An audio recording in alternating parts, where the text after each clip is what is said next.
সাগরিকায় আজ যেন এক অন্য বাংলাদেশে দেখা মিলল। নিউজিল্যান্ডে 183 রানের বিশাল পার টপকাতে নেমে যে দাপট দেখালেন তাওহিদ হৃদয়, পারভেজ হোসেন ইমন এবং শামীম পাটোয়ারি, তাতে কিউ বলাররা রীতিমতো দিশার হয়ে পড়েছিলেন। 12 বল হাতে রেখেই 6 উইকেটের রাজকীয় জয় তুলে নিয়ে 3 ম্যাচ টি-20 সিরিজে 1-0 ব্যবধানে এগিয়ে গেল লিটন দাসের দল। 2025 সালের পর এই প্রথম এত বড় রান তাড়া করে জেতা রেকর্ড গড়ল টাইগাররা। টস হেরে ব্যাটিংয়ে নেমে নিউজিল্যান্ড শুরুটা করেছিল জড়গতিতে। ক্লার্ক ও ক্লেবারের 50-তে পাওয়ার প্লেতে তারা 1 উইকেটে 61 রান তুলে বড় সংগ্রহের ভিত গড়ে দেয়। এক সময় মনে হচ্ছিল স্কোর 200 ছাড়িয়ে যাবে, তবে মাঝখানে টাইগার স্পিনার রিশাদ হোসেনের জোড়া আঘাত এবং সেই ওভারে রিপন মন্ডলের নিয়ন্ত্রিত বোলিংয়ে কিউদের 182 রানে আটকে রাখে বাংলাদেশ। রিশাদ নেন 2টি উইকেট।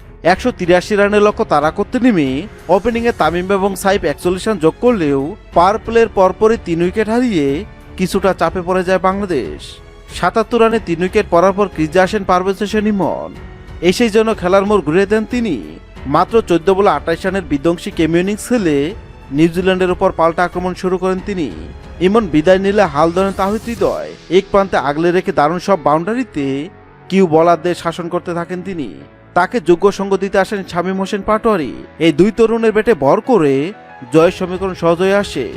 বিশেষ করে 16-17তম ওভারে এই দুইজন মিলে যেভাবে রানের বন্যা বইয়ে দিয়েছেন তা ছিল দেখার মতো। শামীমের সেই বিখ্যাত লো লুক শট থেকে আসা বিশাল ছক্কাটি গ্যালারিতে উন্মাদনা ছড়িয়ে দেয়। শেষ পর্যন্ত তাওহিদ হৃদয় 27 বলে 51 এবং শামীম পাটোয়ারি 13 বলে 31 রানে অপরাজিত ইনিংস খেলে দলকে জয়ের বন্দরে পৌঁছে দেন। 2 ওভার বাকি থাকতে 173 রান তুলে 6 উইকেটের দাপটের জয় নিশ্চিত করে মাঠ ছাড়ে টাইগাররা।